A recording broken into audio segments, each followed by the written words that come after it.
এ ভাইরা আমার, বন্ধুরা আমার, আলী আসগার যখন গেলেন গো, আলী আকবর রক্তের বদলা নিতে যাইয়া শাহাদাতের পেয়ালা পান করল। মুহররমের 10 তারিখ হলো। অনেক বিস্তারিত আলোচনা যদি শুরু থেকে করতাম অনেক মজা লাগতো রে যুবক। যদিও মূল ইতিহাসটা আমরা তুলে ধরতে সময় পাই না, বলতেও পারি না। মুহররমের 10 তারিখ হলো। হুসাইন রাদিয়াল্লাহু তাআলা দুটি সন্তানকে হারাইয়া, জোরের ভাইকে হারাইয়া ডাকতে বলে, জয়নাব,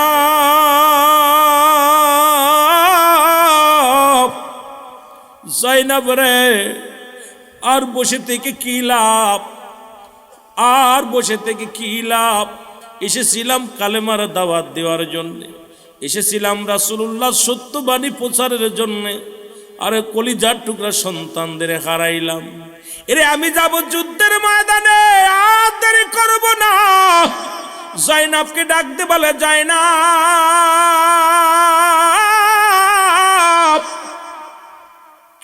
আমার জয়নালকে দেখে রাখবি, কারণ আমার জয়নাল ছোট মানুষ, অসুস্থ। আমার জয়নালের ঠান্ডা জ্বর হয়েছে, আর যদি বেঁচে থাকে মদিনাওয়ালার রওজা পাকে যায়, আমার জয়নাল নালিশ দিবে আমাদের জন্য। জয়নালকে দেখে রাখবি, আমার জয়নাল বড় অসুস্থ। ভিতরে থেকে জয়নাল বলে, আব্বাজান আমি যাব যুদ্ধের ময়দানে। হুসাইন কয়, জয়নাল রে, আমি তোরে রেখে গেলাম, কারণ নবীজির উম্মতের জন্য তোরে রেখে গেলাম। জয়নাল কয়, না না, আমি যাব যুদ্ধের ময়দানে যাব। জয়নাল বড় সান্ত্বনা হতে লাগলেন। সান্ত্বনা দেয় কিন্তু সান্ত্বনা নেয় না। জয়নাল বারবার কয়, বাবাজি আমি যাব। হুসাইন ডাকতে বলে, জয়নাব, ও জয়নাব, শুনে নাও, শুনে নাও, আমার সকিনারে আমার লাশের পাশ শাস্তি দিবি না, কারণ কারবালার ময়দানে হাসান হুসাইনকে চিরবিদায় করে দিবেন। হুসাইন বলতেছে, জয়নাব রে, ওই লাশটার উপরে তারা আঘাত করবে। হুসাইনের লাশটারে যে বিক্ষত করেছিল। ঐতিহাসিকগণ, মুসলমান, কিতাব পড়লে কোনো মুমিন চোখের পানি ধরে রাখতে পারে না। এত নিষ্ঠুর ইতিহাস, এত নিষ্ঠুর নির্যাতন করেছিল যারা, তারাও কিন্তু আজান দিয়েছিল মসজিদে, তারাও নামাজ পড়েছিল, জুম্মার নামাজ পড়েছিল। আবার হুসাইন শিবিরও আজান হয়েছিল, এদিকে শিবিরও আজান হয়েছিল। একটা শিবিরে আজান দিয়েছিল হত্যা করে, হুসাইনকে হত্যা করে আজান দিয়েছিল। আর একটা শিবিরে মুসলমান শাহাদাতের পেয়ালা পান করা পরও আজান দিয়েছিল। জোরে জোরে চিল্লায়া বলা যাবে না আল্লাহু আকবার। দুইটা শিবিরে আজান হয়েছে, হুসাইন শিবিরও আজান হয়েছে, এজিদ শিবিরও আজান হয়েছে। খুব খেয়াল করবেন আমার ভাইয়েরা, আমার বন্ধুরা আমার। হুসাইন ডাকতে বলে, জয়নাব,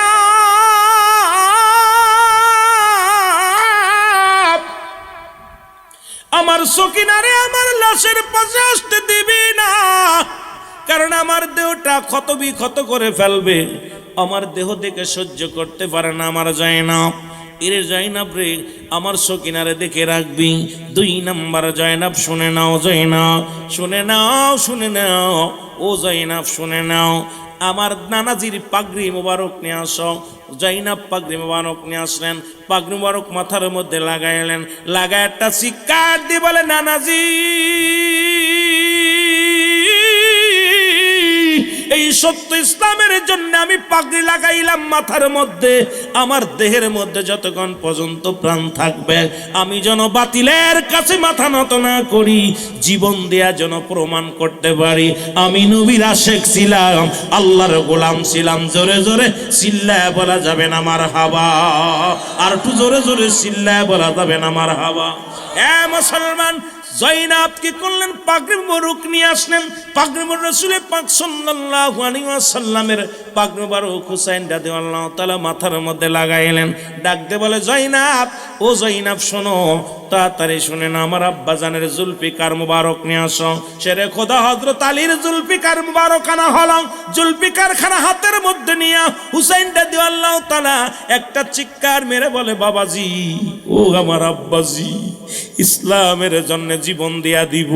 এই জীবনের কোনো মূল্য নাই, কারণ রহমতের নবীর মহব্বত, ইসলামের জন্য, আল্লাহর দ্বীনের জন্য শাহাদতের পেয়ালা পান করব। মুসলমান, আমার হাতে যতক্ষণ পর্যন্ত আমার হাতে জুলফিকার থাকবে, আমি যেন বাতিলের কাছে মাথা নত না করি। হযরত জাইনাব কি করলেন? তরবারি টেনে দিলেন। এবার ডাকতে বলে, জাইনাব রে, আমির হামজার বল্লভটা নিয়ে আসো। আমির হামজার বল্লভখানে নিয়ে আসলেন। বাম হাতে আমির হামজার বল্লভ, ডান হাতে শেরে খোদা হযরত আলীর তরবারি, মাথার মধ্যে রাহমাতুল লিল আলামিনের পাগড়ি মুবারক নিয়ে দাঁড়ায় রইলেন। ডাকতে বলে, জাইনাব, ও জাইনাব, শুনে নাও, শুনে নাও, পৃথিবীর মধ্যে আমাদের জন্য কারুর নালিশ দিয়ে কারুর কাছে বিচার চাইবা না। যদি এখান থেকে ফিরে যাইতে পারো, মক্কা মদিনায় রাসূলের রওজায় যাইয়া আমি হুসাইনের সালাম পৌঁছায় দিবা। জোরে জোরে চিল্লায় বলা যাবে না আল্লাহু আকবার। চিরবিদায় দাও হে ও জাইনাব রে, ডাকিতেছে নবী আমার, বলো ডাকিতেছে নবীজি আমার, বলো চিরবিদায় দাও হে ও জাইনাব রে, ডাকিতেছে নবীজি আমার, বলো ডাকিতেছে ও জাইনাব রে,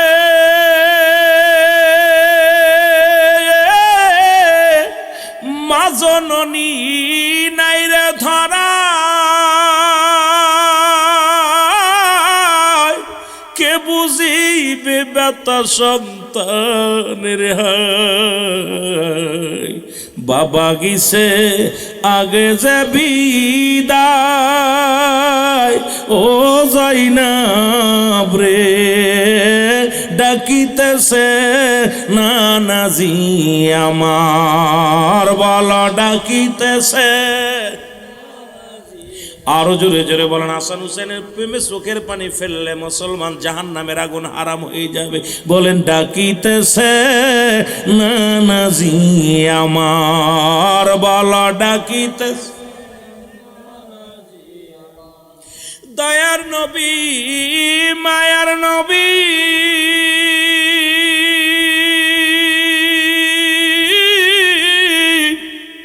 আজ বিপদের দিনে নাই কেউ সঙ্গী,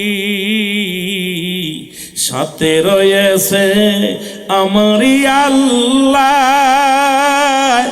ও জাইনাব রে, ডাকিতেছেন নবীজি আমার, বলো ডাকিতেছে নবীজি আমার, বলো ডাকিতেছে নবীজি আমার। আমার ভাইরা,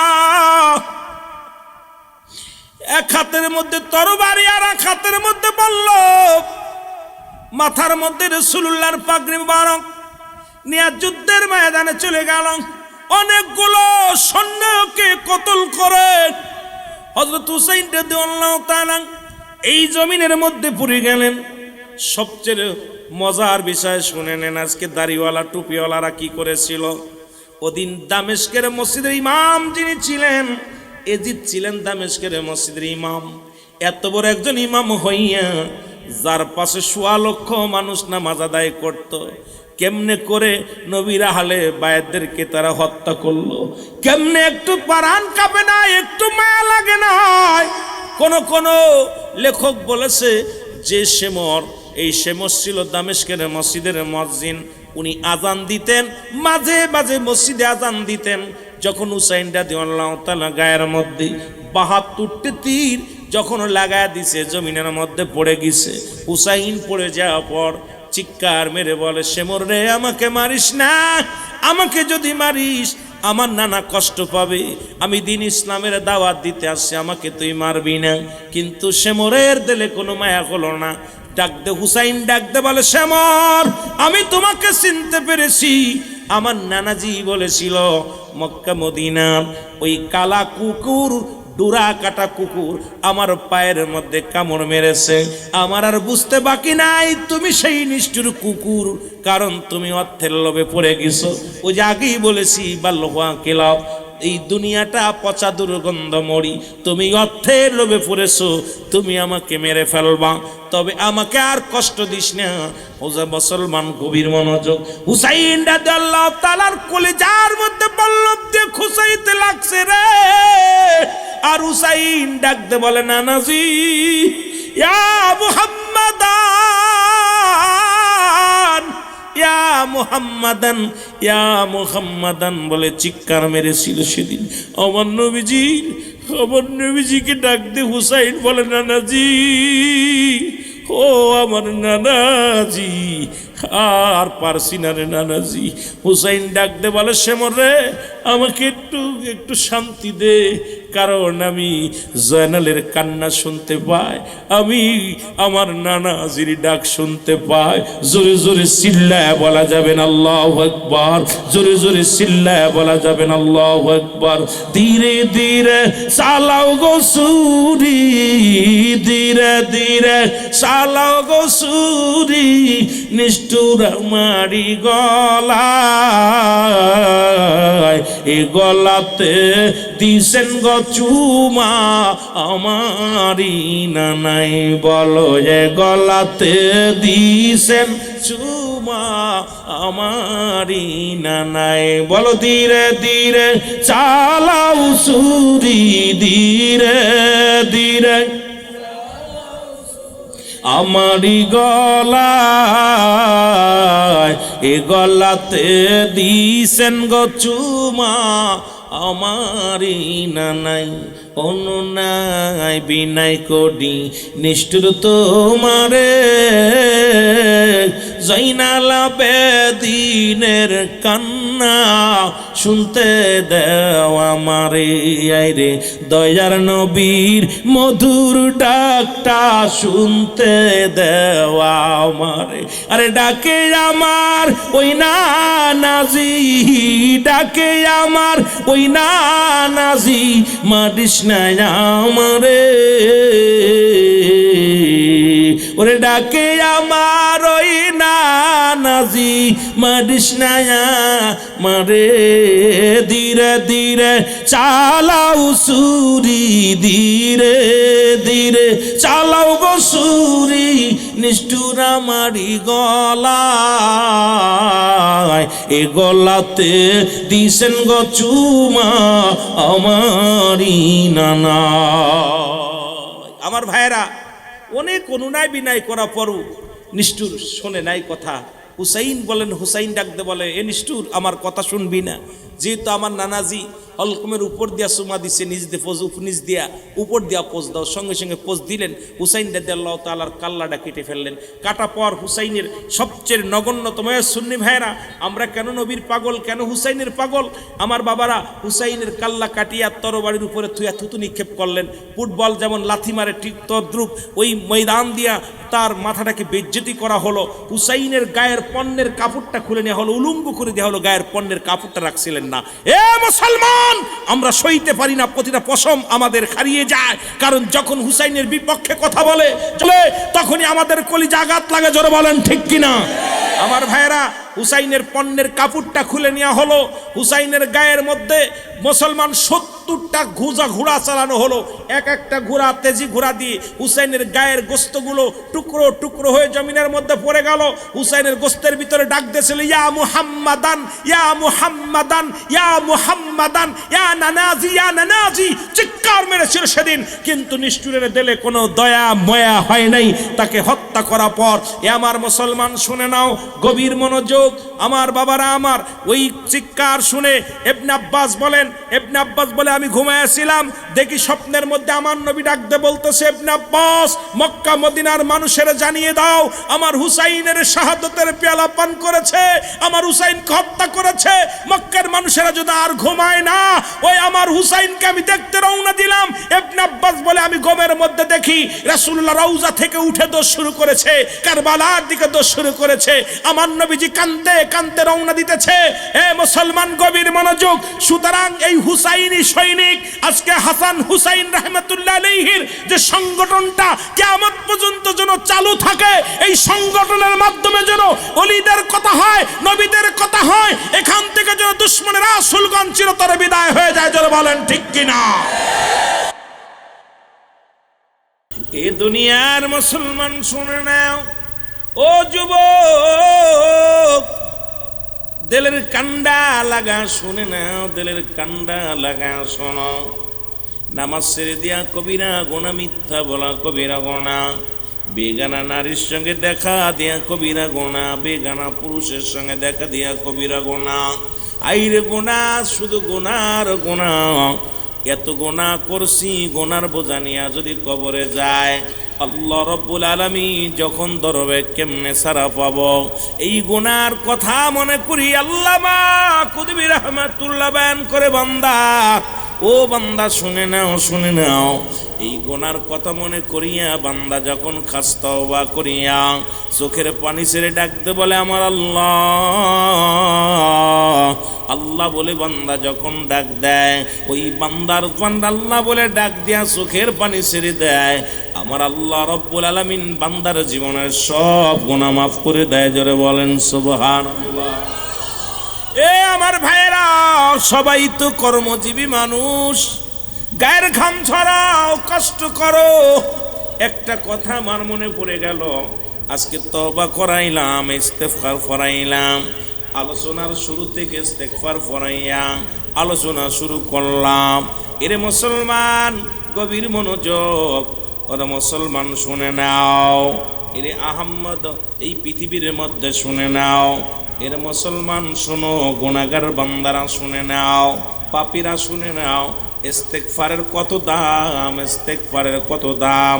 কারণ কিয়ামত পর্যন্ত এই নবীদের দরজা বন্ধ হয়ে গেছে, কিন্তু তওবার দরজাটা বন্ধ হবে না। এই তওবা যদি একবার নসিবে হয়ে যায়, আপনার আমার কপাল খুলে যাবে, ভাগ্য খুলে যাবে। সারা জীবন বন্দেগী করেছেন, মরণের সময় কালেমা জোটে নাই, এই জীবনটা জাহান্নাম সারা কোনো গতি নাই। সারা জীবন অন্যায় করেছেন, হয়তো ভুল পথে চলছেন, এমন সময় হয়ে গেল মরণের আগে তওবা করলেন, আমার আল্লাহ রাব্বুল আলামিন ওই তওবার খাতিরে কবুল হওয়ার কারণে আপনাকে জান্নাতি করবে। জোরে জোরে চিল্লায় বলো মারহাবা। আর একটু জোরে জোরে চিল্লায় বলা যাবেন আল্লাহু আকবার। মহব্বতের সঙ্গে দুরূদ শরীফ পড়েন, আল্লাহুম্মা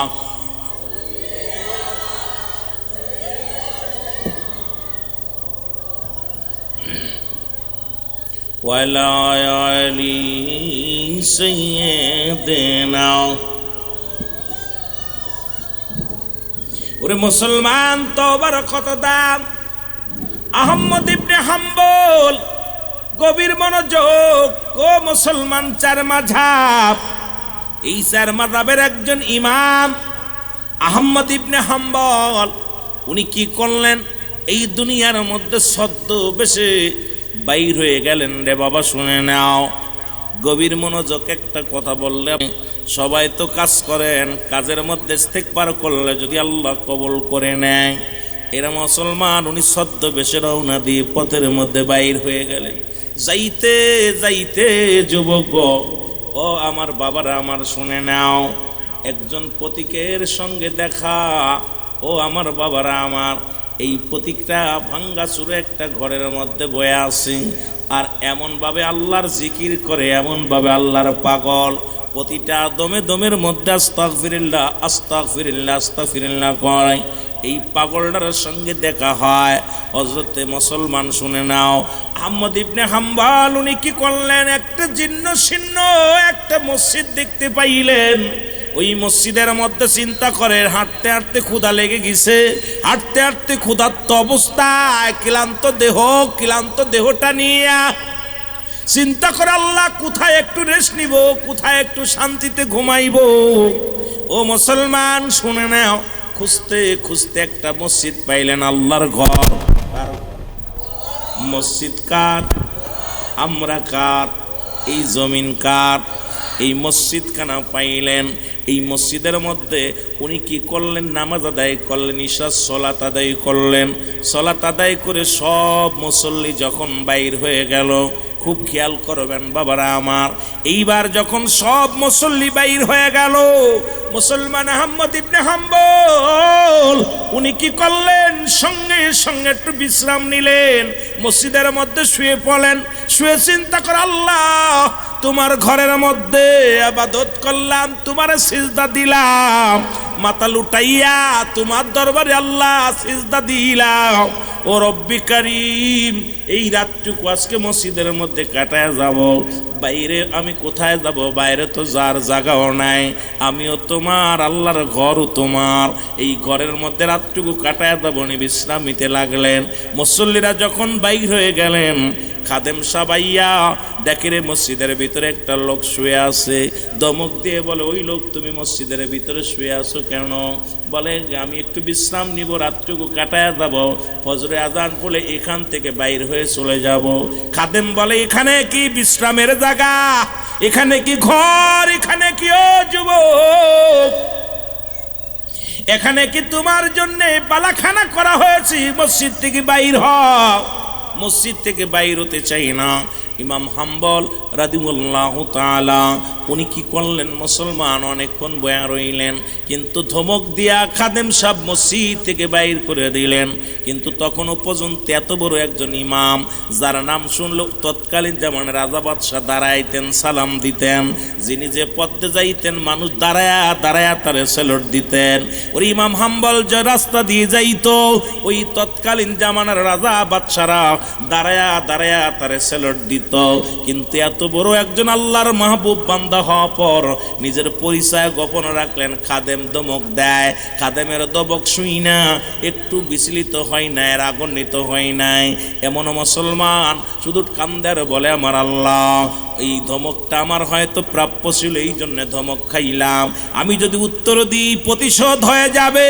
না না, আমি প্রতিশোধ দিব না, আমি ধমক দিব না, আমার পরিচয় আমি দিব না। ও আমার আল্লাহ, আমি মাওলা তোমার গুলাম, তোমার গুলাম। গুলামকে তুমি আরো নমনীয় বানায় দাও, এই গুলামকে আরো কি বানায় দাও? নমনীয় বানায় দাও। কিন্তু আমার দেশের মানুষ একটু টাকা পাইলেই গরম, একটু সম্পদ পাইলেই তাদের গরম। আজকে ভাইরাতে বাইনিরা মুসলমান খুন হয়, দেখছেন কোথায়? ওই মুসলমান ফরিদপুর বোয়ালমারীর জমিনে আপন ভাই হইয়া বড় ভাই হয়ে ছোট ভাইকে হত্যা করেছে। উনি এবছরে নির্বাচন করেছিলেন, কিন্তু নির্বাচনে ফেল করেছে স্বতন্ত্র প্রার্থী হইয়া। এই পাগলটা এই সম্পদের জন্য ভাই হইয়া ভাইয়ের বুকে গুলি চালাইলু।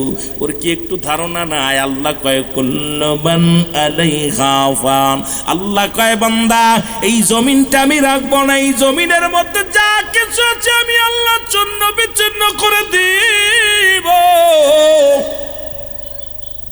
এই জমিনের মধ্যে যত মাটি আছে মাটিগুলো পুড়ে তামা হয়ে যাবে রে। এই জমিনের মধ্যে কোনো মাটি থাকবে না। এই যে বাল আপনারা কত মুসলমান কত কি করেন, বলতেছিলাম লবণ তৈরি করেন, এই না জমিনের মধ্যে জমিনটা আল্লাহ রাখবে না, এই জমিনটা পুরা আমার আল্লাহ তামা বানায় দিবে। এই জমিনের মধ্যে যত পানি আছে, যে পানিটা ও মুসলমান বাষ্প করিয়া লবণ বানান, এই পানিটা একদিন পুড়ে আমার আল্লাহ ছাই বানায় দিবে।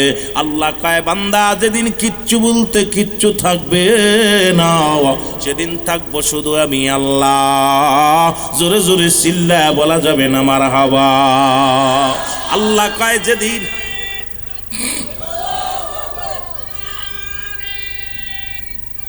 ইয়া রাসূলুল্লাহ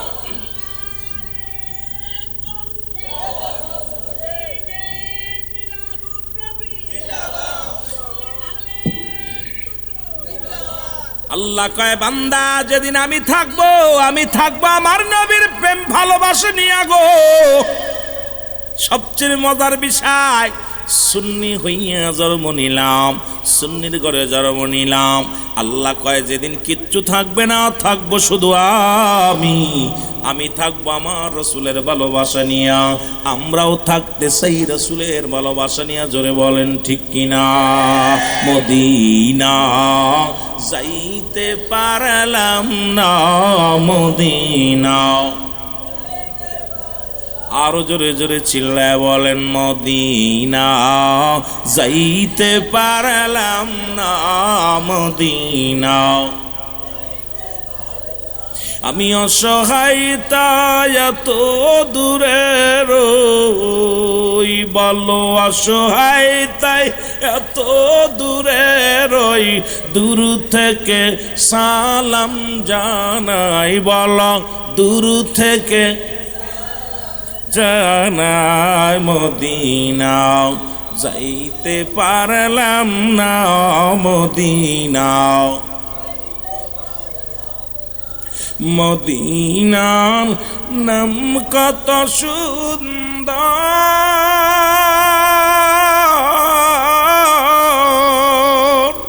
মদিনা কেড়ে সে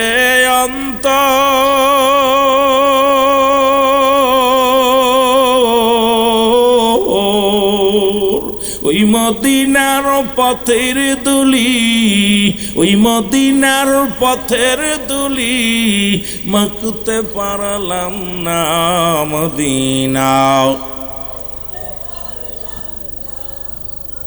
হায় হায় বলো মদিনা যাইতে পারলাম না, মদিনা।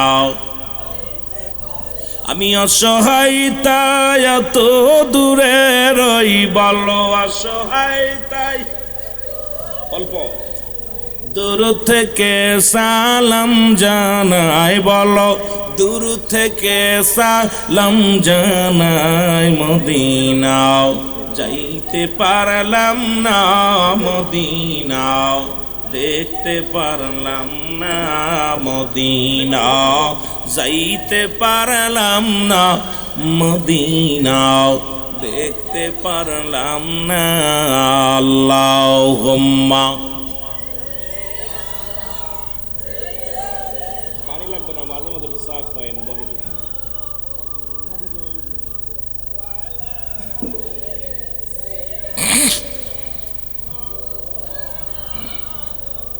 এ দুনিয়ার মুসলমান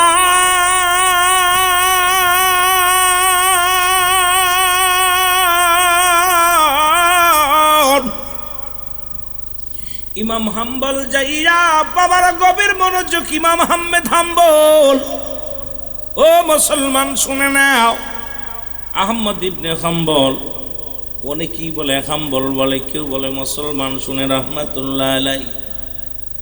এ কি করলেন, উনি সিঁড়ির উপরে বইয়া পড়লেন।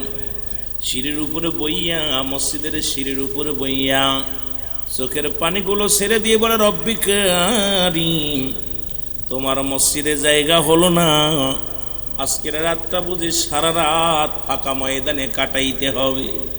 আল্লাহ সিঁড়ির উপরে বুঝি কাটাইতে হবে। খাদেম সাহেব আইয়া কয়, ও প্রতীক সিঁড়ির পথ থেকে বাইর হও, সিঁড়ির পথ থেকে লাভো, কারণ তুমি এখান থেকে দূর হও।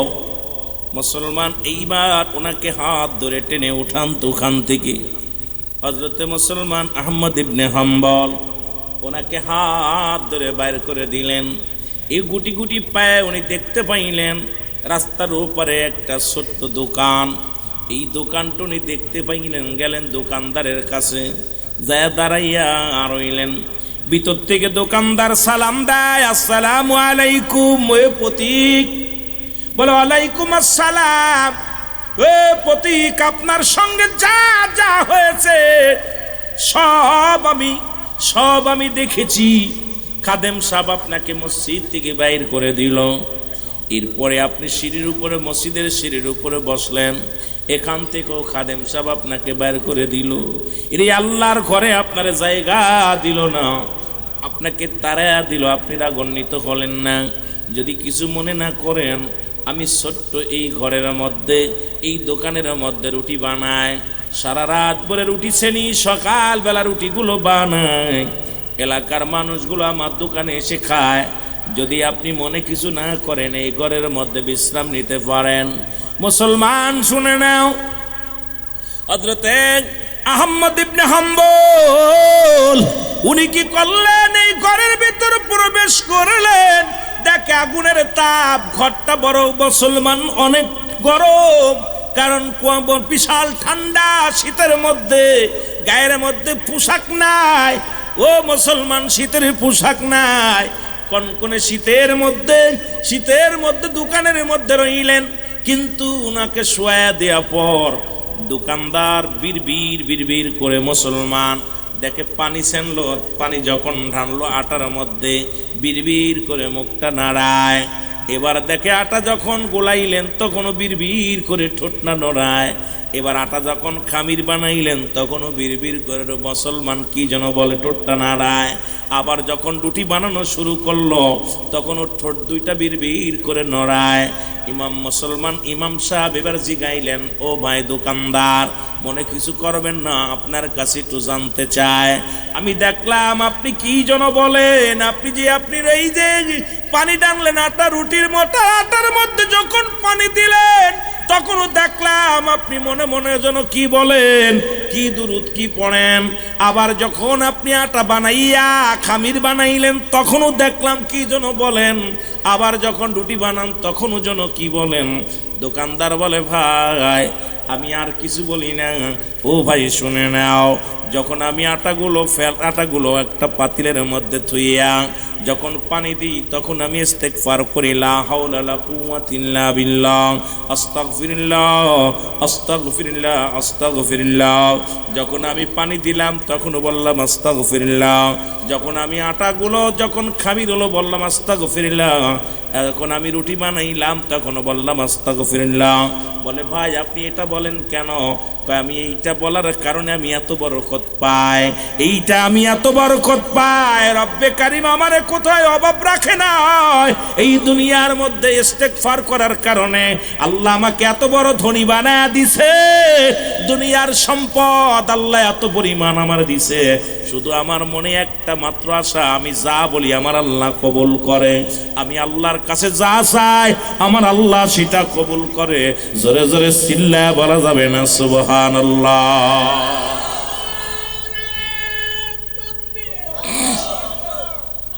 আমার ভাইরা গভীর মনোযোগ। আমি ইমাম হাম্বল বলতেছে, বাবা কি কয়? হুজুর আপনি মুরব্বী মানুষ, কি বলবো, আমি এইটা করার কারণে আমি আল্লাহর কাছে যখন যে দোয়া করি সেই দোয়া আল্লাহ কবুল করে নেয়। আমি যা চাই তাই পাই, সবকিছু আমি পাইয়া যাই। তবে জীবনে বড় একটা স্বপ্ন, দুইটা স্বপ্ন গো। এই যে ইস্তেগফার করার কারণে, আস্তাগফিরুল্লাহ পড়ার কারণে আমার আল্লাহ সম্পদ দিছে, যা চাইস তাই দেয়। তবে একটা জিনিস আমি পাই না, সেই জিনিসটা হলো মুসলমান শুনে নাও, এই বাগদাদ নগরের মধ্যে, এই জমিনের মধ্যে একজন ইমাম আছে। বড় শখ জীবনে তাকে একটু দুনয়নে দেখব, আমার বড় শখ। ইমাম মুসলমান শুনে নাও, আহমদ ইবনে হাম্বলকে একটু দুনিয়ার মধ্যে দেখার বড় স্বপ্ন। উনি বর্তমান যুগের বড় আলেম, বড় আল্লাহওয়ালা। আমার বড় শখ আছে তাকে একটু দেখার। জোরে জোরে চিল্লায় বলা যাবে না মারহাবা। হুজুর আমার আল্লাহ সব আশা পুরা করছে ইস্তেগফার করার কারণে, কিন্তু একটা আশা পুরা করে নাই। কোন আশাটা? সেটা আমি ইমাম আহমদ ইবনে হাম্বলকে দেখি নাই। বড় শখ তাকে একটু দেখা, বড় স্বপ্ন। আল্লাহর কাছে বারবার দোয়া করি। আমি যখনই নামাজে দাঁড়ায় যাই, যখনই আমি আল্লাহর দরবারে ইস্তেগফার করে ডাক দিই, বলি রব্বে কারীম,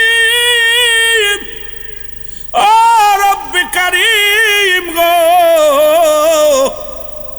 তখনই আমার আল্লাহ কবুল করে। কিন্তু জীবনে একটা মাত্র আশা, আমি আমলের কোনো ত্রুটি রাখি নাই, নামাজও সারি নাই, রোজাও সারি নাই, জীবনে আমি সব কর্ম করি, যা চাই তাই পাই, কিন্তু একমাত্র আশা মনে রেখে গেলাম, কারণ আমিও উনিও এই জায়গায় আসবে না, উনিও বাগদাদ নগরে আইব না, আমিও ওই জায়গা মুসলমানরাকে যাইতে পারবো না, কারণ আমার সঙ্গে মনে হয় আর জীবনে দেখা হবে না। মরার আগে যদি একবার তারে পাইতাম, নয়নটা ভরে দেখতাম, এমন একজন আল্লাহর মাহবুব বান্দা, এমন একজন দিন দরদি বান্দাকে আমি দেখতাম। এই কথা শোনা পর মুসলমান শুনে নাও, হযরতে মুসলমান আহমদ ইবনে হাম্বল চোখের পানিগুলো দরদর করে ছেড়ে দিছে। চোখের পানিগুলো ছেড়ে দিয়ে বলে, দোকানদার ভাই, রুটিওয়ালা ভাই। রুটিওয়ালা বলে, ও প্রতীক, তুমি কেন কান্দো? তুমি কেন কান্দো? বলে, কান্দি এই কারণেই কান্দি, আজকেও তোমার দোয়া কবুল হয়ে গেছে। জোরে বলেন না মারহাবা। জীবনে যত দোয়া করছো কবুল হইছে, আজকেও তোমার দোয়া আমার আল্লাহ কবুল করেছে। এই জন্য আমাকে মসজিদ থেকে বাইর করে দিছে, মসজিদের ওই সিঁড়ি থেকেও আমার তাড়া দিয়েছে, দূর দূর করে তাড়িয়ে দিছে। জোরে জোরে চিল্লায় বলা যাবে না আল্লাহু আকবার। মুসলমান রুটিওয়ালা দোকানদার ডাক দেখো, ভাই প্রতীক, আরে আমি দেখতে চাইলাম ইমাম আহমদ হাম্বলকে, কিন্তু আপনি কেন কান্দেন? আর আপনাকে কেন মসজিদ থেকে বাইর করে দিল? আর আপনাকে কেন মসজিদের সিঁড়ি থেকে বিতাড়িত করলো? এটার জন্য আপনি কেন কান্দেন? বলে, ভাই, আপনার দোয়া আমার আল্লাহ কবুল করেছে, আপনার তওবা, আপনার জিকির এমন ভাবে কবুল করেছে, আমার আল্লাহ রাজি হয়ে গেছে। আপনি যাকে দেখতেছেন তিনি আর কেউ নয়, তিনি হলো আহমদ ইবনে হাম্বল। জোরে জোরে চিল্লায় বলা যাবে না আমার হাওয়া, জোরে জোরে চিল্লায় বলা যাবে না আমার হাওয়া। আমার মনে বড় আশা ছিল যাব রে মদিনা, বল মনে বড়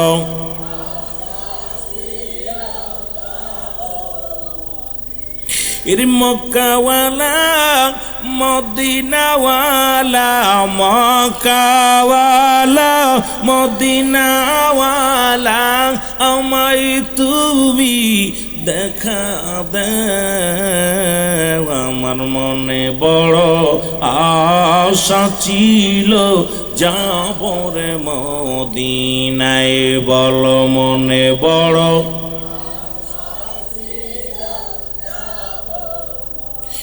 আরব সাগর পাড়ি দিব, নাই তো মোদের তরি,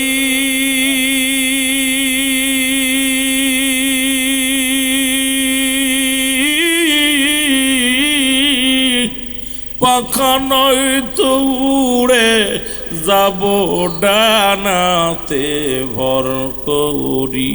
ওরে আশায় আছে সম্বল নাই, আশায় ওর করি কি উপায়।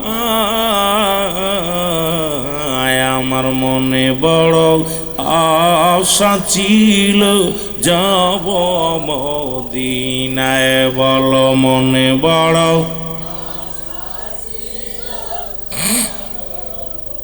আল্লাহ একবার হলো মদিনা দেখাই ওই মহেশপুরের মানুষগুলোকে। আল্লাহ চট্টগ্রামের মানুষগুলো, আল্লাহ কক্সবাজারের মানুষগুলো একবার হলো মদিনা মনোয়ারা জিয়ারত করে। মনে বড় আশা ছিল যাব রে মদিনায়, বলো মনে বড় এর ঘুরি আমি দেশ বিদেশে, ঘুরি আমি দেশ বিদেশে, নবীর পাগল হইয়া।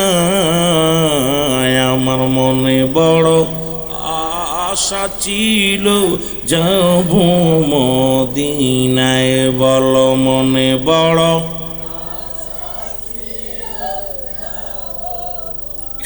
সালাম আমি করব গিয়া, সালাম আমি করব গিয়া নবীজির রাজা।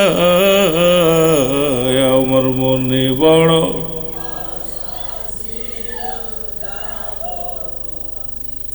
এ দুনিয়ার মুসলমান,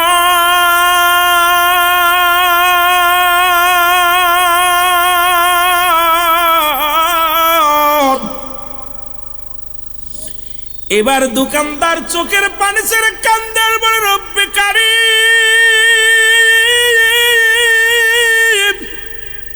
ও রব্বে কারীম গো, তোমার মহিমা, আমি তোমার পাগল, তোমার জিকিরে মাশগুল হওয়ার কারণে জীবনের সব আশা পুরো করলাম। আজকে আমি আপনাদেরকে বইলা যায়, এ মহেশখালীর বাজানেরা, আপনাদেরকে বলে যায়, কাজে কর্মের মধ্যে ইস্তেগফার পড়বেন, দুরূদ পড়বেন। এমনও হতে পারে জীবনে যা চাইবেন আল্লাহ তাআলা দয়া করিয়া দেখায়া দিবেন, পুরা করে দিবেন। একবার যদি এই জিকিরে মাশগুল হয়ে যান, একবার যদি তওবা যদি কবুল হয়ে যায়, আপনার কপাল খুলে যাবে রে মুসলমান, শুনে নেন। এই জন্য আমি আপনাদেরকে কথাগুলো বলে যাই, মুসলমান শুনে লাও। কারণ মানুষের দুইটা টাইমে মরণ হয়, একটা হলো রাতের বেলা, একটা হলো দিনের বেলা। ও মুসলমান, পৃথিবীর মধ্যে আসার একটা সিরিয়াল আছে, যার কোনো সিরিয়াল নাই। দেখা যায় বাবা জিন্দা, সন্তান দুনিয়ার মধ্যে নাই, সন্তান জিন্দা, বাবা দুনিয়ার মধ্যে নাই। দাদার কাঁধে নাতির লাশ, এমনও আসেন এখানে দেখা যায় বাবা দুনিয়া থেকে বিদায় হয়ে গেছে, অনেকেই সন্তানকে বিদায় করে দিয়েছেন, অনেকের দাদা বেঁচে আছে, কলিজার টুকরা সন্তান নাই। আজকের মাহফিল থেকে চোখের পানি ছেড়ে কানবো, আল্লাহ আমাদের সন্তান আদিদেরকে আল্লাহ যারা নিয়ে গেছো, আল্লাহ দাদা দাদিদেরকে যে নিয়ে গেছো আল্লাহ, আজকের মাহফিলের খাতিরে তাদেরকে নাজাত দিয়া দিও, জোরে বলেন মারহাবা। ঠিক একই রকমের বাবারা আমার গভীর মনোযোগ, দ্বিতীয় ইসলামের দ্বিতীয় খলিফা হযরত উমর ফারুক রাদিয়াল্লাহু তাআলা, খুব খেয়াল করবেন বাবা, কথাটা বুঝাইতে হয়, বুঝাইলে আপনারা বুঝতে পারবেন। রাহমাতাল লিল আলামিন বলে গেছেন, আমি যখন নামাজে দাঁড়াইব, আমার পিছে দাঁড়াইবে হযরত আবু বকর সিদ্দিক রাদিয়াল্লাহু তাআলা। যখন আবু বকর দাঁড়াইবে, তার পিছে দাঁড়াইবে হযরত মুসলমান উমরে ফারুক রাদিয়াল্লাহু তাআলা। যখন উমর দাঁড়াইবে, এর পাশে দাঁড়াইবে হযরত উসমান গনি রাদিয়াল্লাহু তাআলা। উসমান যখন দাঁড়াইবে, উসমানের পিছে দাঁড়াইবে হযরত আলী রাদিয়াল্লাহু তাআলা। মুসলমান নবীজির যুগ, নবীজি ইন্তেকাল করলেন। খুব খেয়াল করবেন বাবারা, আমার কথাগুলো একটু বোঝায় যায়, আপনাদেরকে বলে যায়, শাসক উমরের কথাটা বলে যায়, বললে আপনারা বুঝতে পারবেন। এটা বললাম একজন ইমামের কথা, এবার একজন সাহাবীর কথা আমরা আস্তে আস্তে বাস্তবতা নিয়ে আলোচনার মধ্যে ঢুকবো। রব্বুল আলামিন যেন বুঝার তৌফিক দান করে। যেহেতু মিলাদুন নবীর মাহফিল, মুসলিম মিল্লাতের ঈদ হলো কয়টা? কয়টা কয়টা? জোরে কর না, কয়টা? আসতে না, জোরে কইবেন। এখানে লিখছেন, খুব ভালো লিখছেন, পবিত্র ঈদে মিলাদুন নবী সাল্লাল্লাহু আলাইহি ওয়াসাল্লাম। মুসলমানদের ঈদ কয়টা? হ্যাঁ, দুইটা। কি কি? এইটা আবার কোন ঈদ? আরে মুসলমান, এখনো মহেশখালীর মানুষেরা ভুলের মধ্যে আছে, বড় কষ্ট হয়। কারণ যে এলাকার মধ্যে নবীর জুলুসের জন্য পাগল, মক্কা মদিনার পরে যদি নবীর আশেক যদি দেখতে হয়, একটু চট্টগ্রামে আসলে নবীর প্রেমিকদের দেখা যায়। কারণ নবীজি বলছে, আমার ওফাতের পরে পূর্ব দেশ থেকে একটা দল আগমন করবে, যাদের জবানে থাকবে নারায়ে রিসালাত, নারায়ে তাকবীর, আল্লাহু আকবার, নারায়ে রিসালাত ইয়া রাসূলুল্লাহ। আমার মন বলে বাংলাদেশের পরে আর কোনো মুসলিম কান্ট্রি নাই। আর এই বাংলাদেশের পূর্বাঞ্চলের মানুষ হলো মহেশখালীর মানুষ, কক্সবাজারের মানুষ, চট্টগ্রামের মানুষ। এই জন্য এলাকার মানুষগুলো যত নবী প্রেমিক, বাংলাদেশের অন্য কোন বিভাগের মানুষ এমন পাগল না। কি করে পাগলেরা? আরে ভাই, আপনারা কত ভাগ্যবান জানেন? রাসূল নিজে বলে গেছে, আমি দেখতেছি অচিরেই পূর্ব দেশ থেকে একটা জামাত, একটা দল বাইর হবে। তাদের জবানে থাকবে নারায়ে রিসালাত ইয়া রাসূলুল্লাহ, নারায়ে তাকবীর আল্লাহু আকবার। এই ধ্বনি দিতে দিতে আমি নবীর রওজা পর্যন্ত আসবে। এই জন্য বাংলাদেশের জুলুসের উপরে, এই চট্টগ্রামের জুলুসের উপরে আর কোনো জুলুস হয় না। সুবহানাল্লাহ বলেন না? এত নবী প্রেমিক, আবাল বৃদ্ধ, কানা কুড়া, ল্যাংড়া লুলা, নারায়ে রিসালাত ইয়া রাসূলুল্লাহ, ঈদে মিলাদুন নবী উদযাপনে যত পাগল চট্টগ্রামের মানুষ, অন্য বিভাগের মানুষ এত পাগল না। ঠিক কি না? আল্লাহ যেন এই কাফেলায় শরীক হওয়ার তৌফিক দান করে। আর জোরে বলেন আমিন। আপনার ভাগ্যবান, কারণ এই পূর্ব দেশ বলতেই বাংলাদেশকে বোঝায়, আর আমার এই দেশের পূর্ব দেশের মানুষ আপনারা। এ মুসলমান, ঈদে মিলাদুন নবী এইটা আবার কোন হালুয়া? আল্লাহ কয় মুসলমান শোনো, গভীর মনোযোগ। মুসলিম মিল্লাতের ঈদ হলো 5টা। কয়টা? আমার ওয়াজ তো অনেকেই শুনছেন, তো এখন কইতে পারেন না কয়টা। 1 নাম্বার ঈদের নাম হলো ঈদে মিলাদুন নবী সাল্লাল্লাহু আলাইহি ওয়াসাল্লাম। 2 নাম্বার ঈদের নাম হলো ঈদুল ফিতর। 3 নাম্বার ঈদের নাম হলো ঈদুল আযহা। 4 নাম্বার ঈদের নাম হলো ইয়াউমুল জুম্মা। 5 নাম্বার ঈদের নাম হলো আরাফাতের ময়দান। জোরে জোরে চিল্লায় বলা যাবে না মারহাবা। কয়টা কয়টা?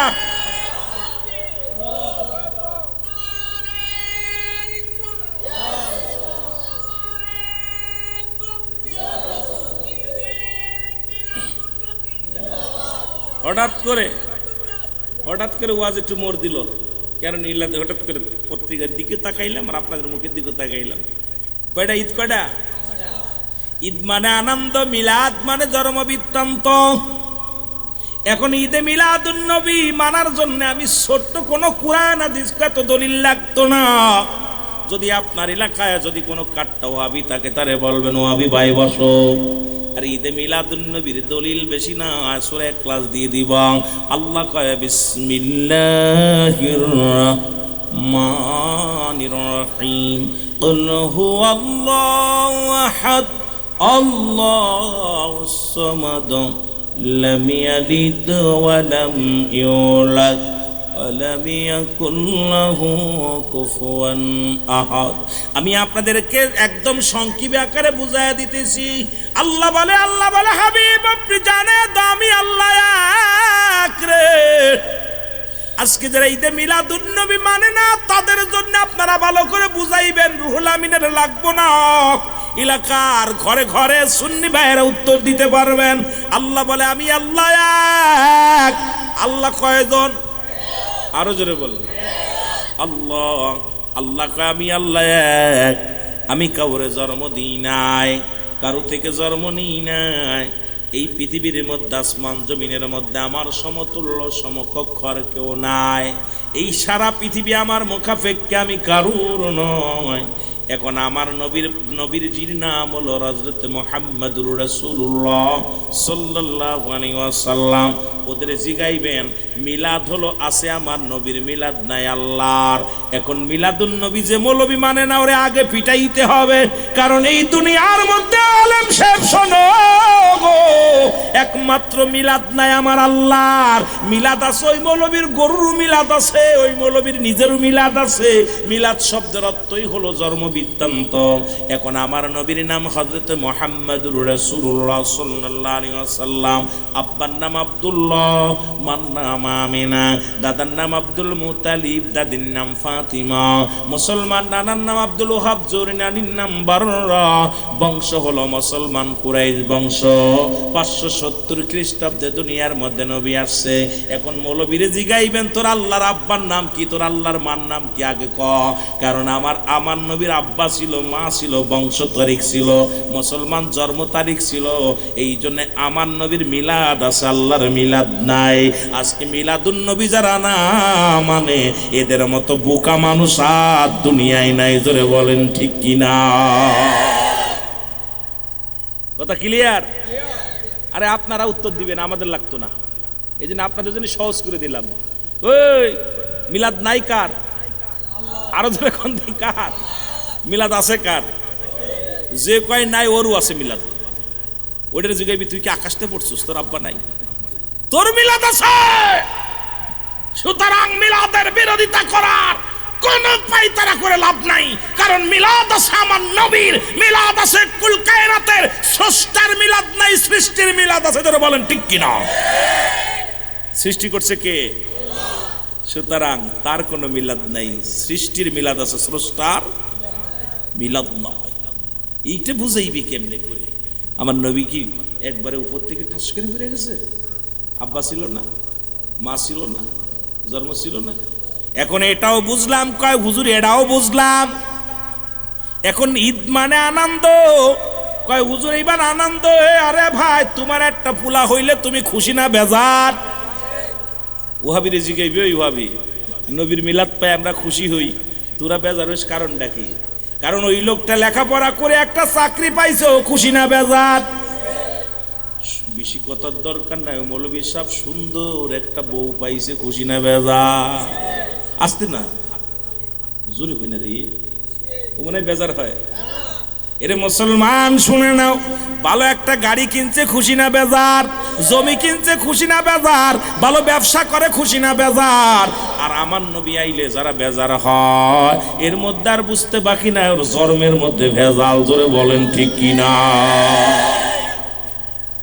ওর জন্মের মধ্যে ভেজাল। এই জন্য নবীর চাচার সংখ্যা ছিল 9 জন। খুব খেয়াল করবেন, আমি আপনাদেরকে বুঝা দিয়ে যাই যে তুই মুসলমান, যেহেতু একটু পিছনের দিকে গেছি, নবীজির চাচার সংখ্যা ছিল 9 জন। এদের মধ্যে মুসলমান 2 জন হলো ইমানদার, একজনের নাম আমিরে হামজা আর একজনের নাম আব্বাস। অনেক দাড়িওয়ালা নবীর বিরোধিতা করবে, টুপিওয়ালা নবীর বিরোধিতা করবে, পাগড়িওয়ালা নবীর বিরোধিতা করবে। এই চট্টগ্রামে অসংখ্য মুসলমান হাটাজারির জমিনের মধ্যে অনেকে আছে, তারা নবীর সঙ্গে দুশ্মনী করবে। করার পিছনে একটাই কারণ দেখলাম, এই নবীর চাচারাও ইমান পায় নাই। নবীর 2 জন চাচা ইমান আনছে, একজনের নাম আমিরে হামজা আর একজনের নাম আব্বাস। বাকি 7 জনই দুশ্মনে রাসূল ছিল, নবীকে মানতে পারে নাই।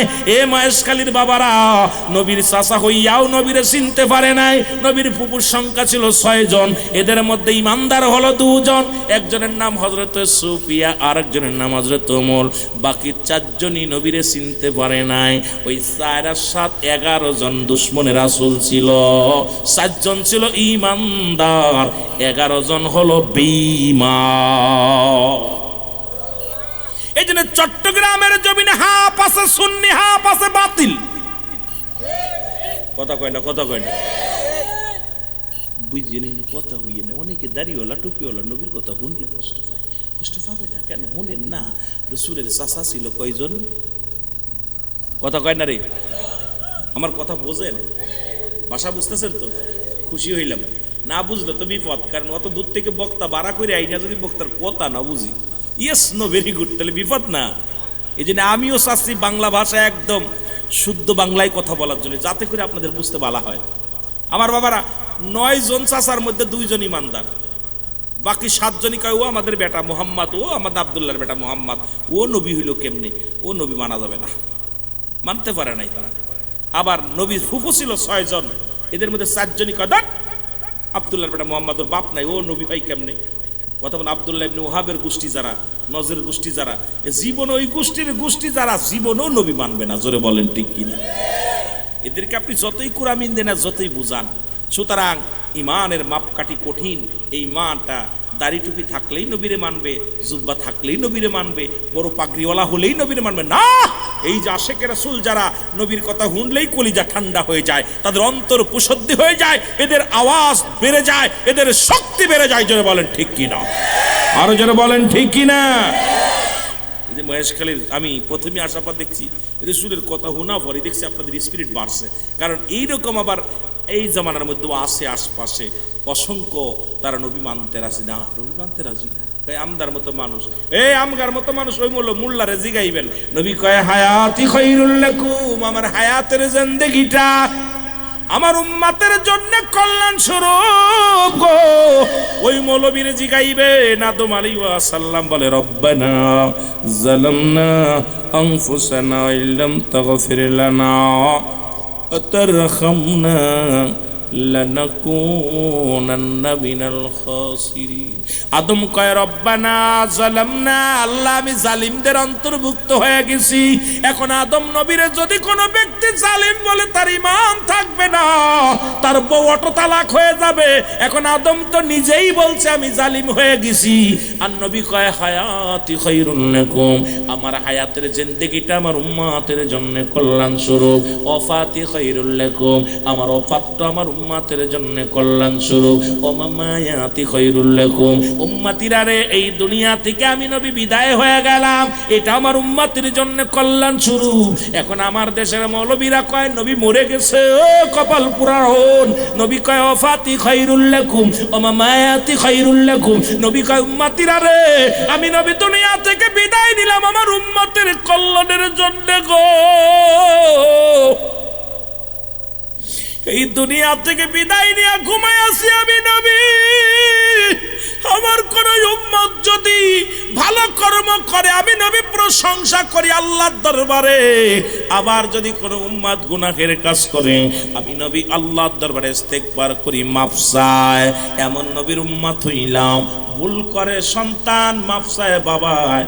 আপনাদের গ্রামে আছেন অনেক বাবা সন্তান অন্যায় করেন, রাতের গভীরে যায় বাবাই কয় ভাই আমার ভাই ছেলেটা বুঝতে পারে নাই, মাফ করে দাও।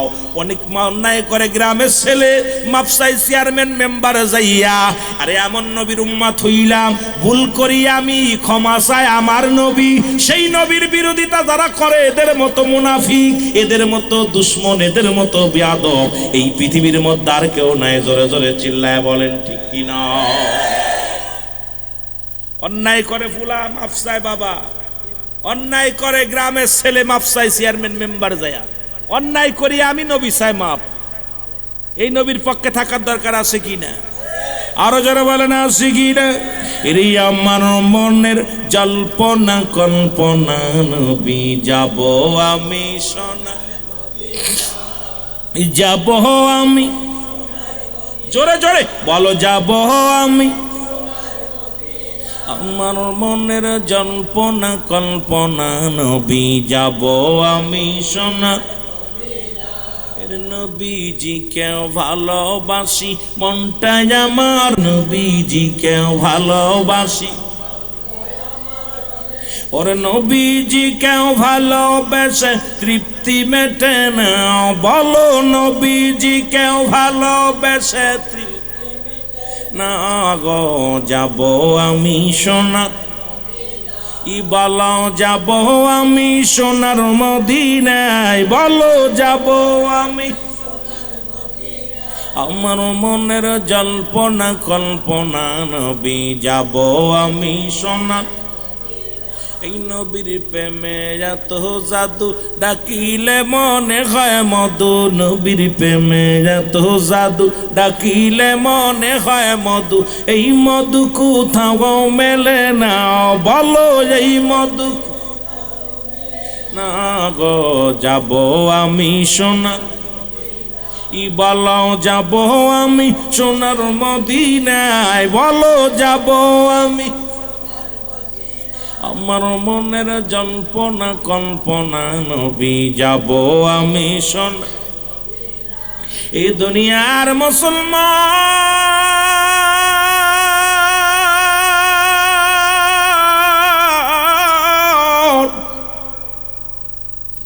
বলতেছিলাম ইসলামের দ্বিতীয় খলিফা হযরত ওমর ফারুক রাদিয়াল্লাহু তাআলা, মনে আছে? এই কথা বলতে যায় একটু পিছনের দিকে চলে আইলাম। আজকে আপনাদের পোস্টারের মধ্যে যে ওয়াজ আছে, এই ওয়াজ করলে তো রাত শেষ হয়ে যাবে। মুসলমান এক ঈদে মিলাদুন নবী, দুই হলো হযরত হুসাইন রাদিয়াল্লাহু তাআলা সংগঠন। এই দুইটা বিষয় নিয়ে যদি আলোচনা করি রে, রাত শেষ হয়ে যাবে। আমার মতো গুনাহগারের আলোচনা শেষ হবে না। সুন্দর নামগুলো দিয়েছেন, এলাকার কত কবরবাসী কবরে ঘুমায় আছেন।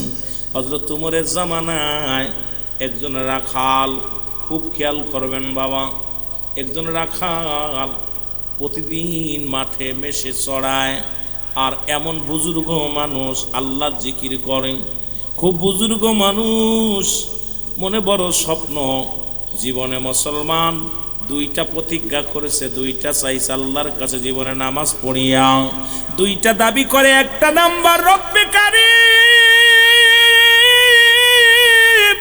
এরে আমি রাখালের দুইটা স্বপ্ন তুমি পুরা করবা গো। একটা হলো আমি ইন্তেকালের পরে তুমি আমার একটা জান্নাত দিবা,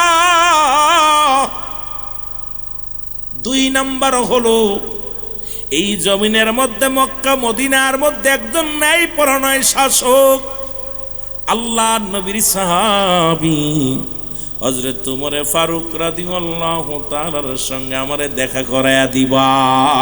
এই দুইটা মাত্র দাবি, আর কিছু চাই না, জীবনে আর কিছু চাওয়ার নাই, এই দুইটা চা আমার পুরা করবা। জোরে জোরে চিল্লায় বলা যাবে না মারহাবা। চাইছে কি কি দেখছেন? একটা হলো নামাজ, পাঁচ ওয়াক্ত সালাত আদায় করে, সব বুজুর্গ পানা খুব আমল করে। জীবনে চা হলো আল্লাহ আমি ইন্তেকালের পরে যেন আমার একটা জান্নাত দাও। কি দিবে? জোরে বলেন না, কি দিব? জান্নাত। আর একটা হলো এই জামানার খলিফা হযরত উমর ফারুকের সঙ্গে সাক্ষাৎ করাইয়া দিও। এই দুইটা দাবি প্রতিদিন এ মুসলমান ওই তায়েব থেকে রে ওই প্রতিদিন রাখাল প্রতি জুম্মার নামাজ আদায়ের জন্য আল্লাহ নবীর মসজিদের নববীর মধ্যে চলে যায়, কিন্তু যাইয়া যখন উমরকে দেখার জন্য বড় সাধনা করে, কিন্তু যা দেখে রে বড় দামি মানুষ, টাকাওয়ালা মানুষ, সুন্দর সুন্দর কাপড় গায়ের মধ্যে, আর রাখালের গায়ে সিরাযুক্ত কাপড়, গরিব মানুষ, কেমনে যাবে? দেখা করা সম্ভব নয়। চোখের পানি ছেড়ে কান্দে আর বলে, আল্লাহ তুমি আমারে গরিব বানাইলা। এই কারণে হযরত উমরের সঙ্গে সাক্ষাৎ হলো না, কারণ কত কোটিপতি, কত টাকাওয়ালা, দামি কাপড়ওয়ালা ওই মসজিদ নববীর মধ্যে প্রথম কাতারে দাঁড়ায়, হযরত উমরের সঙ্গে কোলাকুলি করে, হযরত উমরের সঙ্গে সাক্ষাৎ হয়। আমি গরিব মানুষ হওয়ার কারণে হযরত উমরের সঙ্গে আমার সাক্ষাৎ হলো না। রব্বে কারীম, তবে আর একটা স্বপ্ন আমার জন্য, ইন্তেকালের পরে আমি কিচ্ছু চাই না, দুনিয়ার বাড়ি চাই না, গাড়ি চাই না, দুনিয়ার মধ্যে ভালো টাকা চাই না, ভালো পড়তে চাই না, খাইতে চাই না। আমার যেভাবে দুনিয়ার মধ্যে আমি যতদিন বেঁচে থাকি রে ও আমার আল্লাহ, আমি যেন ইন্তেকালের পরে তোমার জান্নাত পাই। তুমি তো মুমিনদের জন্য প্রস্তুতি করে রাখছো।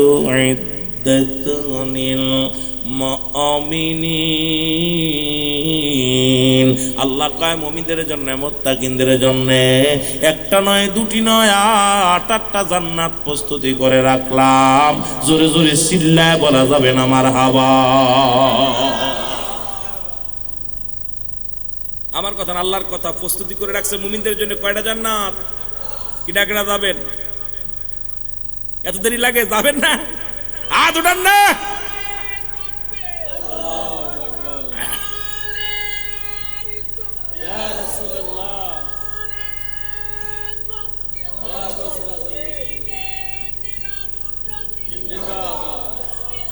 এ মুসলমান গভীর মনোযোগ শুনে নাও। হযরত উমর ফারুক ছদ্মবেশে প্রতিনিয়ত বাইর হতো গো। 22টা তালিযুক্ত কাপড়ের মধ্যে একজন দেখবো সে মুসলমান। আমার দেশের এমপি সাহেবের যে অবস্থা, মন্ত্রীদের যে অবস্থা, চেয়ারম্যান মেম্বারের যে অবস্থা, একটা দুটো নয় 22টা তালি লাগাইছে কাপড়ের মধ্যে, লাগাইয়া ছদ্মবেশে রওনা দিছে। যাক মুসলমান মরুভূমি প্রান্তর দিয়া যায়, যাইতে যাইতে পিপাসায় কাতর হয়ে গেলেন, কলিজাটা শুকায়া গেছে।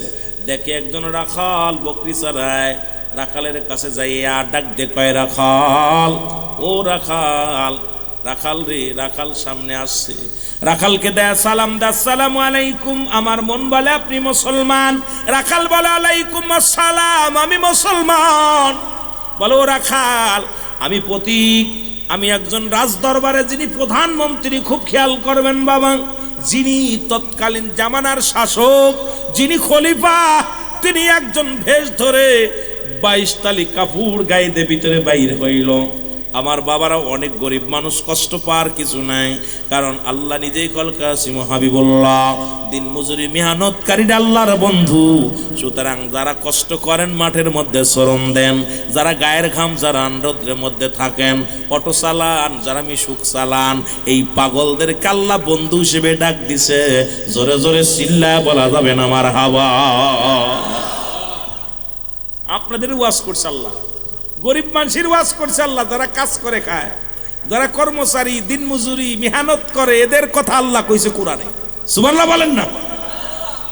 আমার বন্ধুগণ, গভীর মনোযোগ শুনে নাও। হযরত উমর ফারুক রাদিয়াল্লাহু তাআলা যাইয়া এইবার প্রতীককে সালাম দিয়া বলে, প্রতীক আমাকে একটু দুধ দাও, পিপাসায় বড় ক্লান্ত হয়ে গেছি, পিপাসায় আর চলতে পারি না, আমি হাঁটতেও পারি না, এখনো ক্ষুধা লাগছে, অনেক দূর থেকে জার্নি করে আসলাম। দুই হলো মরুপ্রান্তরের রৌদ্র, যারা মক্কা মদিনায় গেছেন, যারা হজ করতে গেছেন, উমরায় গেছেন, ওই মরুপ্রান্তরে কি যে উত্তপ্ত রৌদ্র, ওই বালুর চর মরুভূমির মধ্যে কত কষ্ট। হযরত উমর ফারুক রাদিয়াল্লাহু তাআলা ডাক দিয়ে কয়, প্রতীক আমাকে একটু দুধ দাও, এক পেয়ালা দুধ আমারে দাও, আমি পান করি, খেয়ে বাঁচবো। প্রতীক ডাক দেওয়ার সঙ্গে সঙ্গে রাখাল কয়, ও প্রতীক আমি একটু দুধ আমি দিতে পারবো না, আমি বকরি চড়াই, কিন্তু বকরির মালিক আমি না। জোরে জোরে চিল্লায় বলা যাবে না মারহাবা। বকরির চড়াইতেছি আমি, ঠিক আছে, কিন্তু বকরির মালিক আমি না। হযরত উমর ফারুক ডাক দেখো, প্রতীক আমি পিপাসায় কাতর হয়ে গেছি, একটু দুধ দাও। ডাক দে বলে, রাখাল ডাক দেখো, প্রতীক শোনো, তুমি আমার কাছে দুধ চাও, এই বকরির মালিক আমি না, বকরির মালিকের হুকুম ছাড়া আমি একটা ছোটা দুধ আমি তোমাকে দিতে পারবো না। কয় মালিক কি দেখছে? কয় তুমি কি জানো না তুমি কার রাজ্যে বাস করো? এই রাজ্যটার মালিক কার রাজ্যে বাস করো? কয় কার? কয় এই রাজ্যের খলিফা হযরত উমর ফারুক রাদিয়াল্লাহু তাআলা। ওনার গোয়েন্দার মানুষ যদি জানতে পারে আমি দুধ তোমাকে দিছি চুরি করে, আমার গর্দান রাখবে না। ওই উমরের মুসলমান গুপ্তচর আছে, এরা যদি টের পেয়ে যায় আমাকে মেরে ফেলবে। আর দুই হলো আমি আমার মালিকের হুকুম ছাড়া এক ফোঁটা দুধ আমি তোমারে দিতে পারবো না। জোরে জোরে চিল্লায় বলা যাবে না মারহাবা। এরে হযরত উমর ফারুক রাদিয়াল্লাহু তাআলা ডাকতে বলে, প্রতীক তোমার বকরির মালিকও দেখছে না, হযরত উমরের লোকও দেখছে না, তুমি একটু দাও গো। কয় তুমি তো একটা চোর। ডাকতে বলে, প্রতীক তুমি একটা চোর, তুমি কেমনে ভাবলে আমি তোমাকে দুধ চুরি করে দিব? যেহেতু এটা সম্ভব নয়, তুমি দূর হয়ে যাও, আমার সামনে থেকে দূর হয়ে যে এটা করা সম্ভব নয়। হযরত উমর ফারুক হাত ধরে টানতে নিয়ে গেলেন, নেয়া কয় প্রতিক্রিয়ায় এবার মুসলমান 12টা দিনার দিলেন, হাতের মধ্যে বা 40টা দিনার স্বর্ণের দিনার দিয়া কও, প্রতীক এই নেও স্বর্ণের দিনার গুলো নেও, আমাকে এক গ্লাস এক পেয়ালা দুধ দাও, আমি খায়া বাসি, তোমার মালিকও দেখছে না, উমরের লোকজনও দেখছে না, তোমারে কেউ তোমারও মালিক হয়ে গেলে আমারও বেশি গেলে আমিও দুধ পান করে শান্তি পেলাম। সঙ্গে সঙ্গে রাখাল চিৎকার মেরে কয়, তুমি মুনাফিক। ডাক দে কয়, প্রতীক তুমি একটা মুনাফিক, কারণ তুমি কি জানো না, আরে উমর না দেখলো, উমরের গুপ্তচর না দেখলো, আমার বকরির মালিক না দেখলো, আমার আল্লাহ দেখে গো। আইরে ইমানদার, আমার আল্লাহ রাব্বুল আলামিন দেখো, প্রতীক তুমি যে একটা মুনাফিক, তুমি একটা চোর। বলেন দেশের প্রেসিডেন্টে যদি চোর বলে, দেশের প্রেসিডেন্টে যদি মুনাফিক বলে, আমাদের চেয়ারম্যান মেম্বার একটু যদি মুখে মুখে তর্ক করা হয়, গুলি খেয়ে মরতে হয়। আর কিন্তু আল্লাহর প্রিয় পাগল এই মুসলমান মুসলিম মিল্লাতের খলিফা হযরত ওমরে ফারুককে মুনাফিক বললেন, গালি দিলেন, মুসলমান চোর বললেন। খলিফা হযরত ওমরে ফারুক দাঁড়ায় রইলেন, জোরে জোরে চিল্লায় বলা যাবে না মারহাবা। কি আশ্চর্য! খলিফা হযরত ওমরে ফারুক রাগ হচ্ছে কিন্তু চেক দিছে। চেক দিয়া বলে, বাবা তুমি কি জানো না কোরআনের আইন দিয়ে দেশ পরিচালনা করে হযরত ওমরে ফারুক? কোরআনের আইন, সুতরাং চুরি নিজেও করা যাবে না, কাউকে চুরি করতে দেওয়া যাবে না, এটা আমার দ্বারাই সম্ভব না। আর আমাদের সাথে যদি দেয় কোনো কিছু, ব্যবসা করতে গেলে ব্যবসা সব শেষ। কত বুঝলি, সব শেষ। এ আমার ভাইরা, আমার বন্ধুরা, আমার হযরত ওমর ফারুক ডাকতে বলে, ভাই তুমি এই স্বর্ণের দিনারগুলো নিলে না, তোমার কি জীবনে ধনী হওয়ার শখ নাই? জীবনে কি তোমার বড় লোক হওয়ার শখ নাই? সারা জীবন শুধু বকরি চড়াইবার খাইবা, তোমার কি কোটিপতি হওয়ার স্বপ্ন নাই? এবার ডাকতে বলে, রাখাল আবার দুইটা স্বপ্ন আছে। একটা স্বপ্ন হলো আমি যেন ইন্তেকালের পরে আল্লাহ আমার যেন নাজাত দেয়, জান্নাত দেয়।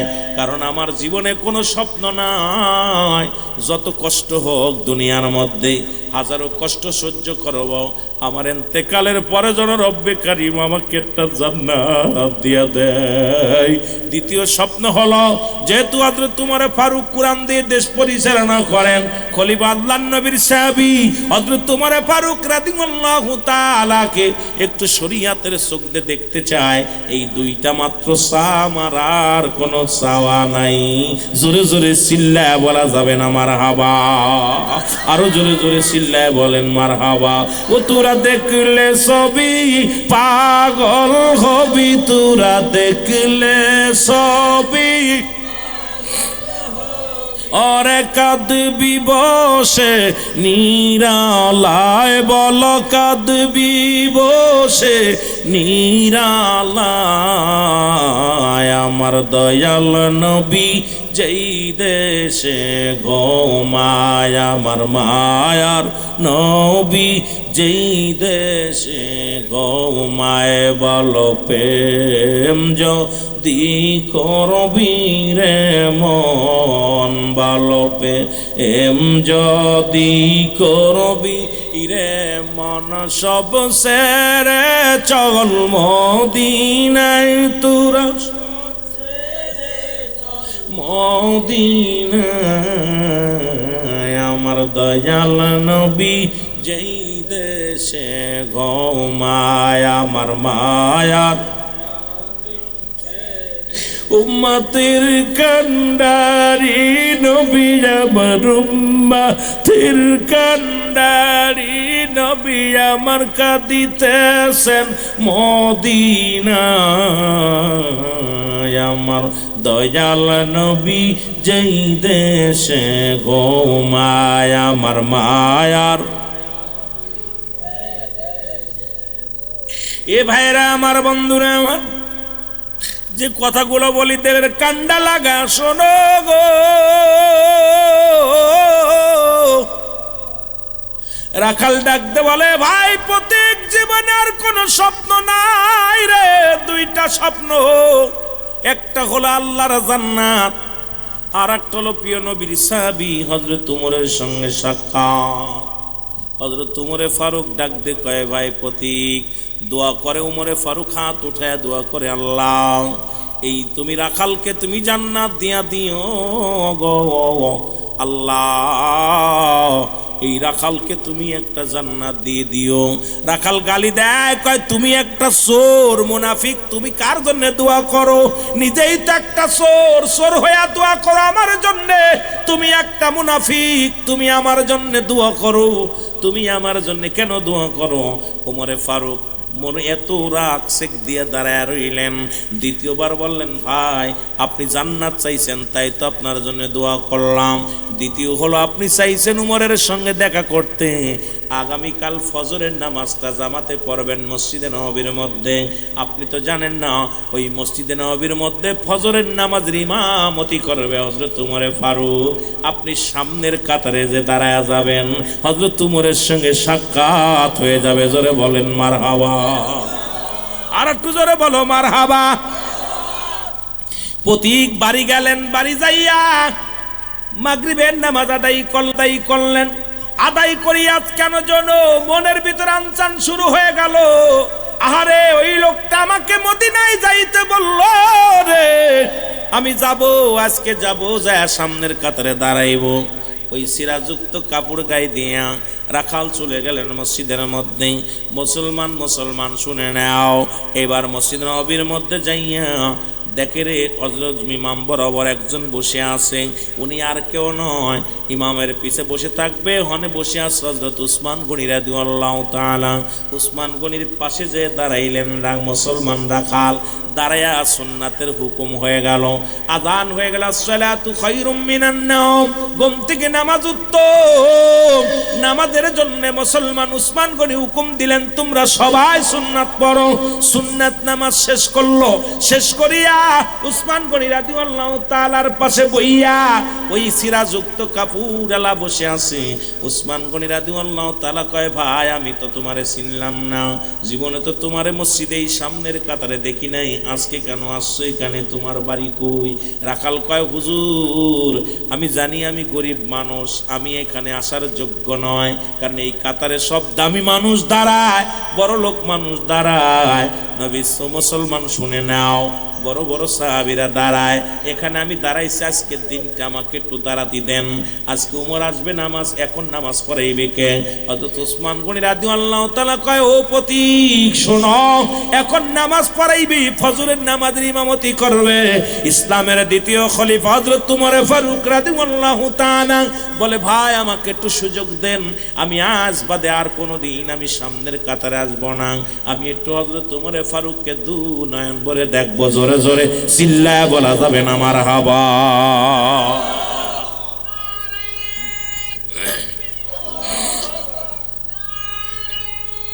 আমার ভাইরা গভীর মনোযোগ। হযরত উমর ফারুক রাদিয়াল্লাহু তাআলা নামাজের ইমামতি করবে, আর পাশে বসে আছে হযরত উসমান গনি রাদিয়াল্লাহু তাআলা। প্রতীক বসে আছে। এমন সময় মুসলমান হযরত উমর ফারুক রাদিয়াল্লাহু তাআলা যখন মেম্বারে প্রবেশ করলেন, লোকজন উঠে দাঁড়াইলেন, সবাই দাঁড়াইলেন। এইবার রাখাল ডাক দে কয়, আল্লাহু আকবার, আল্লাহু আকবার, জোরে বল আল্লাহু আকবার। লোকজন কয়, এই বেটা তুই আল্লাহু আকবার দিলি, এখনো তো নামাজ শুরু হয় নাই। নামাজের ভিতরে যদি কোনো ওয়াজিব সুন্নাত ছুটে যায় তাহলে তো পিছন থেকে মুসলমান তাকবীর দিতে হয়। কেবল হযরত উমর ফারুক যায় নামাজের পথে আসলো, এখন তুমি কেন আল্লাহু আকবার বললা? এবার ওই প্রতীক ডাক দে কয়, ও ভাই উনি কেমনে হয়? উনি তো একটা মুনাফিক, উনি একটা চোর। এখন তো নামাজ পড়াইবে হযরত উমর ফারুক, কিন্তু উমর ফারুক বাদ দিয়া কেন একটা চোর এসে সামনে দাঁড়াইলো, একটা মুনাফিক এসে দাঁড়াইলো? লোকজন সবাই এইবার ক্ষিপ্ত হইয়া রাখালকে মারার জন্য রওনা হয়ে গেল। রাখালকে মুসলমান সবাই ধমক দিতে লাগলেন। উমর ফারুক বলে, সবাই নীরবতা পালন করো, একটা কথা হবে না, নামাজ শেষে আমি ফয়সালা দিব, একটু ধৈর্য ধরো, সবাই নামাজে দাঁড়াও। সবাই নীরব থাকলেন, কিন্তু রাখাল তো গালি দেওয়া শুরু করলো। রাখালকে, এটা চোর, এটা সেই বাটপার, এটা তো মুনাফিকের পাশে কেমনে নামাজ পড়বো? এইটাই তো আমার সাথে দেখা হয়েছিল, দুধ চুরি করে দিতে কয়েছিল, দুধ চুরি করে দিতে বলছিল, সেই লোকটা হলো এতে তোমারে ফারুক। নামাজ শেষ হয়ে গেল, হযরত উমর ফারুক ডাকতে বলে, উপস্থিত মুসল্লিরা শোনো গো, আমি গতকাল আমি গিয়েছিলাম ছদ্মবেশে গিয়েছিলাম মহল্লার মধ্যে, এই প্রতীকের সঙ্গে আমার দেখা হয়। আমি যদি না দেখতাম বুঝতে পারি নাই একজন সাধারণ রাখাল যে আমার আল্লাহরে ভয় পায়। একজন সাধারণ একজন রাখাল, সে হযরত উমর ফারুককে ভয় পায়। কোরআনের আইন মানে, কোরআনের আইন বোঝার জন্য। এই কোরআন কব মাননা করে নাই। হযরত ওমরকে কত ভয় পায়, আমি যদি প্রজাদের মধ্যে না যাইতাম এটা দেখতে পারতাম না। সুতরাং ভাই তুমি আমারে যা বলছো ঠিকই বলেছো ভাই। তুমি একজন সাধারণ মানুষ হইয়া তুমি তোমার মালিকের হক নষ্ট করো না। তুমি একজন প্রতিনিধি, তোমাকে আমি সেলুট জানাই। বুকের সঙ্গে টান দিলেন, টান দিয়ে নেওয়ার পর লোকটার সঙ্গে সঙ্গে বেহুশ হয়ে পড়ে গেলেন। এবার উঠা পর হযরত ওমর তাকে সান্ত্বনা দিলেন। আর হযরত ওমরে ফারুক ডাক দেখায়, ও ভাই রাখাল রে, আমি তোমাকে অনুরোধ করলাম, এই মানা যখন তুমি নামাজে দাঁড়াইবে, কোনো রাজা, কোনো মন্ত্রী, কোনো এমপির জন্য কোনো নির্ধারিত কোনো জায়গা নয়, একমাত্র ইমামের জায়গাটা নির্ধারিত থাকবে। ও রাখাল, তুমি প্রতিদিন আসবা, প্রতিদিন তুমি আমার পিছনে নামাজ আদায় করবা। কেউ তোমাকে বাধা দিবে না, কেউ তোমাকে বারণ করবে না। কারণ এই নামাজের রব্বে কারীমের সঙ্গে যখন মিলন হয়, পৃথিবীর কোনো ধনী নয়, দুনিয়ার কোনো বাদশা নাই, দুনিয়ার কোনো ফকির নয়, সবাই সমান, সবাই সমান। জোরে জোরে চিল্লা বলা যাবে না আমার হাওয়া। আল্লাহর কাছে চাইলে আল্লাহ দেয় কি দেয় না? আর আমাদের দেশে এখন মসজিদে দেখবেন যায় নামাজ খালি বিছানো, ওইটা মোল্লার যায় নামাজ, ওইটা হাজী সাহেবের যায় নামাজ, ওইটা কারি সাহেবের যায় নামাজ। একমাত্র মসজিদে যায় নামাজ বিছানো থাকবে ইমাম সাহেবেরটা। ইমাম দাঁড়াবে, পিছনে মুয়াজ্জিম সাহেব, বাকিগুলো যে যখন যাবে সেখানে সে দাঁড়াবে। অনেক মসজিদে দেখেছি 3-4টা যায় নামাজ বিছায় রাখছে, পিছন থেকে লোকজন সামনে আসে না, ওইটা হাজী সাহেবের। হাজী সাহেব পেছনে আসে না, উনিও যায় নামাজ ফাঁকায় থাকে, ফাঁকায় থাকে। এলো আমাদের অবস্থা। নামাজেও ধনী গরিব, ধনী গরিব বাতাবাসি করা হচ্ছে। জোরে বলেন ঠিক কিনা? লা কখনো ইল্লা ব্যতীত, হুজুর মানে হাজির নাজির, কল মানে আত্মা, সলাত মানে নামাজ। ও যুবক, লা কখনো ইল্লা ব্যতীত, আল্লাহ ব্যতীত, লা কখনো ইল্লা ব্যতীত, সলাত মানে নামাজ, হুজুর মানে হাজির নাজির, কল মানে আত্মা, সলাত মানে নামাজ। এমন নামাজের মধ্যে দুনিয়ার জল্পনা কল্পনা এমন ভাবে বর্ষি, এমন ভাবে দুনিয়া আমাদের ধরে ফেলছে। দুনিয়া, এই দুনিয়ার জিন্দেগিটা রসুল এই জন্য বলছে বালহুয়া কেলাব, এই দুনিয়াটা হলো পচা দুর্গন্ধ মরি। মানুষের চরিত্র হলো কুকুরের চরিত্র। কুকুর যেমন মরি পাইলে খুশি হয়, ও মুসলমান শুনে নেন, আপনাদের এই কোথায়, বেশি দূরে নয়, কোথায় রে মুসলমান, ফেনীর জমিনে মুসলমান মা এবং সৎ মায়ের সঙ্গে বাবার সন্তানের অবৈধ মুসলমান মিলন, এটাও মুসলমান দুনিয়ার মধ্যে কোথায়, যেটা দেখি নাই। ও মুসলমান, যেটা দেখতেছি বাংলাদেশের অবস্থা যে ভয়ঙ্কর, কোথায় রে মুসলমান? শোনো গো, ওই হাবিল কাবিল হত্যা ঘটিয়েছিল মুসলমান, শোনো। আবার বর্তমান বাই হইয়া বাইরে খুন করলো ফরিদপুর। আজকে যেখানে যায় তাকিয়ে দেখি আজকে হট্টগোল মারামারি, আজকে ভাই ভাই ভাইয়ের বিরোধ, আজকে সংসারের ভিতরে বিরোধ, আজকে সমাজের মধ্যে বিরোধ। এই বিরোধ নিয়ে হযরত হুসাইন রাদিয়াল্লাহু তাআলা শাহাদাতের পেয়ালা পান করেছিল। এই হুসাইন রাদিয়াল্লাহু তাআলা সংগঠনের বাবা, যেহেতু ওনার নামের উপরে সংগঠন, একটু কথা আমি বলে যাই রে, কারণ যদি না বলি হক নষ্ট হয়ে যাবে। এই নামটার জন্য একটু কথা আমার বলা লাগবে। ও মুসলমান শুনে নাও, মীর মোশাররফ লিখলেন হাইরত, মীর মোশাররফ হোসেন লে মুসলমান বিষাদ সিন্ধুরে লিখে গেলেন, আজকে অর্থনাথের মূল, আজকে অর্থের কারণে ভাই ভাইয়ের বিরোধ, ভাইয়ের সঙ্গে বাবার বিরোধ, বাবার সঙ্গে সন্তানের বিরোধ, আজকে সমাজ নষ্ট, জাতি নষ্ট।